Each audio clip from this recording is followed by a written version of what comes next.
मक्खन मलाई बहुत पसंद है ना, तो उनको भोग भी तो लगाना है। हमारे जन्मदिन पर भी हम स्कूल में लड्डू बांटते हैं। दादी, गोपाल जी की जन्म की कहानी सुनाओ ना। अच्छा बाबा, सुनाऊंगी। पहले बाजार चले, ठाकुर जी के वस्त्र, पूजा की सामग्री और फूल मालाएं खरीद लूं, फिर सुनाती हूँ। ठीक है दादी, जल्दी चलो, कहानी भी तो सुननी है। एक समय की बात थी, मथुरा का एक राजा हुआ करता था जिसका नाम कंस था। वह बहुत शक्तिशाली और अत्याचारी था। उसकी एक बहन थी, उसका नाम देवकी था। वह अपनी बहन से खूब प्रेम करता था। उसने अपनी बहन का विवाह वासुदेव से बड़े ही धूमधाम से करा दिया।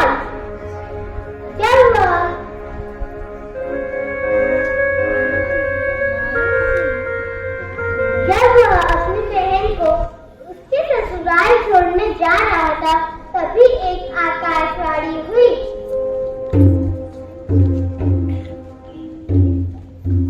हे कंस, जिस बहन से तू इतना प्यार करता है, उसकी 8वीं संतान द्वारा तू मारा जाएगा, तू मारा जाएगा, तू मारा जाएगा। क्या? उसकी संतान मुझे मारेगी? मारेगी? इससे पहले कत्ल कर दूंगा। नहीं भैया, हमें मत मारिए। मैं मारूंगा क्योंकि तुम्हारी संतान मेरा हक करेगी। आप हमें मत मारिए, हम आपको अपनी सारी संतान को आपको दे देंगे। यह बिल्कुल ठीक रहेगा। सिपाहियों, जी महाराज, इन्हें कारागार में डाल दो और जल्द ही इनकी कोई संतान होगी, मुझे तुरंत सूचित कर देना। जी महाराज। नहीं भैया, हमें कारागार में मत डालिए। नहीं भैया, हमें कारागार में मत डालिए। नहीं भैया, हमें कारागार में मत डालिए। हा हा हा हा, अब मैं देखता हूँ कि कौन मुझे मारता है। जैसे इन दोनों की संतान होगी, मैं उसका वध कर दूंगा। हा हा हा हा।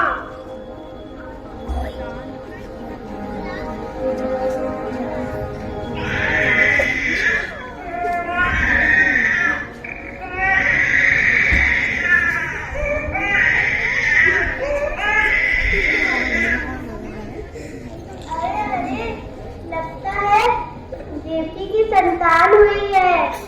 चलो चलो महाराज को बताते हैं। महाराज महाराज, देवकी की संतान हुई है। क्या? देवकी की संतान हुई है? उसे मेरे पास ले आओ। जी महाराज। नहीं, मेरे बच्चे को मत छीनो। नहीं, मेरे बच्चे को मत छीनो।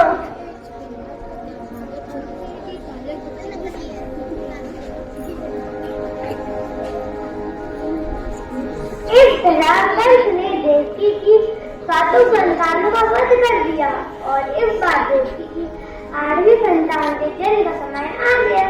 एक दिन भादो कृष्ण की अंजन थी, मूसलाधार बारिश हो रही थी। भगवान कृष्ण ने जन्म लिया। उस समय एक आकाशवाणी हुई, इस बालक की रक्षा करो क्योंकि ये संसार का अत्याचारों से मुक्त कराएगा। आकाशवाणी के खत्म होने पर सारे पहरेदार सो जाते हैं और माँ बाप की जंजीरें भी खुल जाती हैं।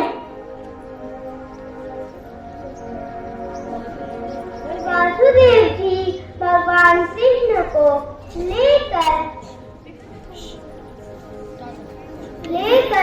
नंद जी के घर चल पड़ते हैं।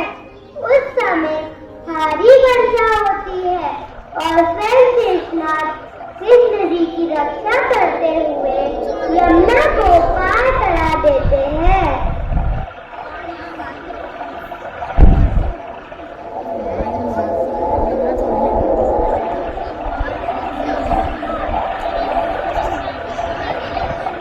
वासुदेव कृष्ण जी को नंद जी के घर पर छोड़कर उनकी कन्या को अपने साथ ले आते हैं।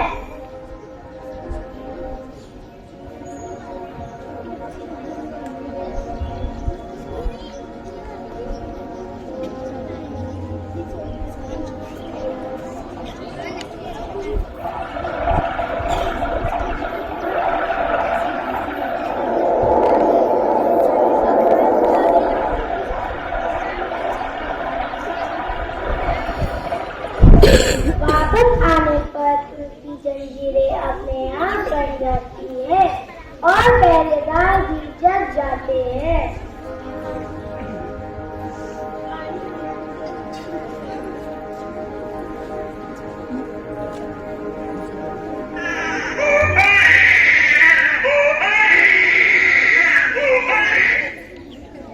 अरे अरे, बच्चे की रोने की आवाज आ रही है। लगता है देवी की 8वीं संतान ने जन्म ले लिया। चलो महाराज को बताते हैं। महाराज, देवी की 8वीं संतान ने जन्म ले लिया है। क्या देवी की 8वीं संतान ने जन्म ले लिया है? उसे मेरे पास ले आओ। नहीं, मेरे बच्चे को मत छीनो। नहीं, मेरे बच्चे को मत छीनो। लाओ देवी, अपनी संतान मुझे दे दो। नहीं भैया, मेरी संतान को मत मारिए। ये तो कन्या है, ये आपका क्या बिगाड़ लेगी। कंस देवी की गोद से उसकी संतान को छीन लेता है और उसे पकड़ता है।